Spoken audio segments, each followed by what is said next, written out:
Bonjour. Donc, vu qu'on a un conflit militaire majeur aujourd'hui, j'en profite pour faire une petite vidéo sur les racines cachées, peu discutées de ces conflits, de ces guerres qui polluent notre existence, en fait, détruisent notre existence, détruisent notre planète, à un certain niveau aussi. Je l'expliquerai plus tard. Aujourd'hui, je voudrais vous parler de 3 causes fondamentales et ignorées qui nous amènent au conflit armé et qui nous empêchent d'avoir la paix sur Terre. Des premières causes, qui est des plus visibles pour moi, c'est qu'en fait, aujourd'hui, on ne reconnaît pas notre humanité. On ne reconnaît pas l'espèce humaine comme unie, en fait. On se voit de manière fragmentée, en fonction de nos identités nationales, religieuses. Malheureusement, en fait, on oublie l'essentiel. On oublie que nous, les êtres humains, même si on appartient à différents groupes, en fait, on fait tous partie d'une même famille. On est tous quelque part des enfants de la Terre. Notre corps vient de la Terre, se nourrit de la Terre. Notre existence est un produit de l'univers. On est tous des enfants de la Terre et de l'univers. En fait, on ne reconnaît pas ça. Aujourd'hui, on a l'impression qu'on appartient à des nations, en fait, à des constructions sociales, et des constructions sociales qui appartiennent aux ancêtres et qui sont aussi le produit de leurs conflits. Si aujourd'hui le monde est divisé en nations, c'est parce que le monde a été, du moins la société humaine, a été en conflit perpétuel entre tribus, entre individus. Et donc, à un moment, pour se protéger, on a créé des territoires avec des armées, etc. Le problème, c'est qu'on a tous le besoin les uns des autres. On ne peut pas subvenir à nos propres ressources juste sur notre territoire. Donc, on a besoin d'aller chercher les ressources à l'extérieur. Et donc là, on est tous en compétition pour aller essayer de se piquer les ressources. Et donc, forcément, dans son contexte-là, on va avoir des conflits armés. Alors, pour en sortir, on a besoin de comprendre que, au-delà de nos divisions qui sont liées à des constructions sociales, qu'elles soient nationales ou religieuses, mais on fait partie de l'espèce humaine.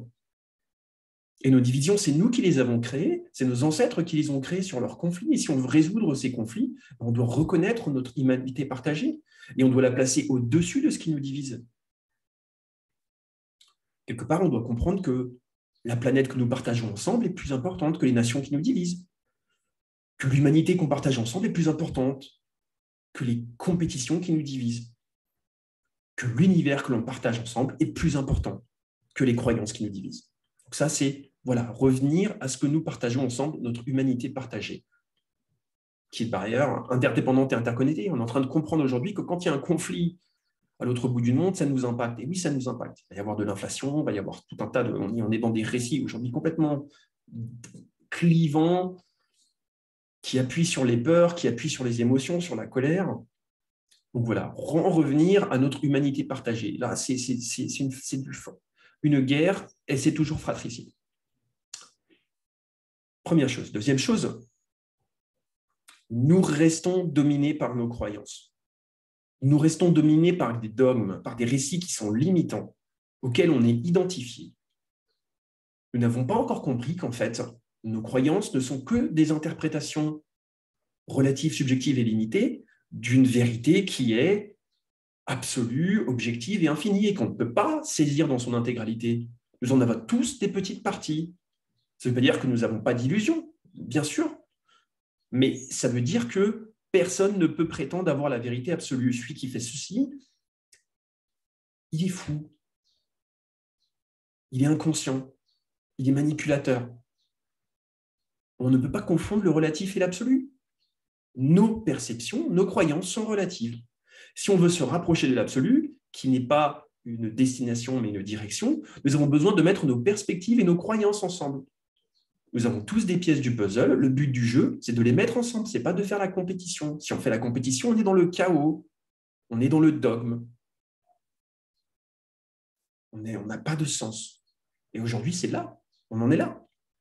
Alors bien sûr, quand nos égos sont identifiés à nos croyances, tout ce qui va les remettre en question va être perçu comme une menace à combattre. C'est là aussi on doit se désidentifier de nos égos et de nos croyances. On doit individuellement et collectivement apprendre à se remettre en question profondément. Apprendre à avoir du discernement. Donc, la deuxième chose à faire, c'est d'apprendre à se détacher de nos croyances. Et ça demande de travailler sur nos peurs et aussi sur ce que je vais expliquer maintenant, la troisième raison de nos conflits qui n'en finissent pas, à travailler sur nos blessures profondes. L'humanité a vécu énormément d'expériences traumatiques au cours de son histoire. Nos ancêtres ont été affectés par des traumas extrêmement importants. Nous parlons ici aussi de traumas collectifs, de traumas intergénérationnels, de traumas ancestraux. Quand on est traumatisé, un trauma, il va s'ancrer dans notre inconscient. Un trauma n'est pas juste à une personne, en fait. Un trauma peut être collectif et il peut se transmettre de génération en génération de manière inconsciente. Aujourd'hui, ça, c'est quelque chose qu'on n'a pas remarqué. Donc, on n'a pas encore compris que nous, les humains, on est collectivement traumatisés par une histoire qui a été extrêmement dure. Et peu importe de quel côté de la barre on se place. De toute façon, nos ancêtres ont toujours été à un moment des oppresseurs et à un moment des victimes de l'oppression. Quand on est un oppresseur, c'est traumatisant, parce qu'on est obligé de mettre un déni sur ses abus. On est obligé de se séparer de la réalité pour pouvoir justifier nos abus. C'est traumatisant. Quand on est oppressé, opprimé, abusé, bien sûr que c'est traumatisant d'être une victime. Donc là aussi, dans les deux cas, il y a des traumas. Donc on a des traumas dans tous les sens. Nos ancêtres ont vécu des traumas d'oppresseurs et de victimes d'oppression. Et ça, aujourd'hui, on ne l'a ni reconnu, ni adressé. Et donc, ces traumas agissent dans notre inconscient. Ils boostent nos égos, ils boostent nos peurs, ils boostent nos croyances. En fait, parce qu'en fait, qu'est-ce qu'on fait? Un trauma, c'est de la douleur refoulée, hein. Donc, des angoisses refoulées. Donc, comment on les refoule? Avec des croyances limitantes et dogmatiques. Bien sûr, là, tout est lié, hein. Je suis en train de vous montrer que tout est lié. Et quand on fonctionne comme ça, en fait, on fonctionne de manière complètement inconsciente, complètement égotique, de manière qui va perpétuer les conflits et donc perpétuer les traumas, les croyances dogmatiques, la séparation. Et vous voyez, là, on est dans un cycle infernal, on pourrait l'appeler cycle karmique, cycle traumatique, peu importe de quel, si on vient d'une branche plus psychologique ou spirituelle, tout ça, ce sont juste des perspectives différentes. En tout cas, on est pris dans un cercle vicieux dont on a besoin de sortir. Et le travail que nous, on fait à New World Together, du moins l'un des travaux, c'est de mettre en lumière ces cercles vicieux et la manière dont on peut en sortir. Donc voilà, si nous voulons la paix sur Terre, il faut arrêter d'alimenter les conflits. Il faut en revenir à ce que nous partageons en commun, à notre humanité partagée. Il faut travailler sur nos croyances. Il faut reconnaître et guérir nos blessures et évacuer les peurs qu'elles contiennent. C'est un travail de fond que nous devons faire individuellement et collectivement, mais que nous sommes invités à faire parce que cette façon de fonctionner qui est égotique, conflictuelle, qui est basée sur la peur et la séparation, n'est plus durable. Nous sommes aujourd'hui, en tant qu'humanité, en train d'extraire, d'accéder à un progrès technologique exponentiel qui amplifie tous nos pulsions destructrices.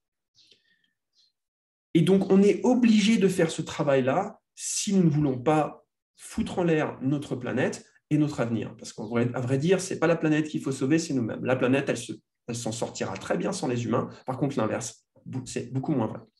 Donc voilà, j'espère que cette petite vidéo, pour ceux qui l'auront regardée, sera intéressante. En attendant la prochaine. Bonne journée à vous.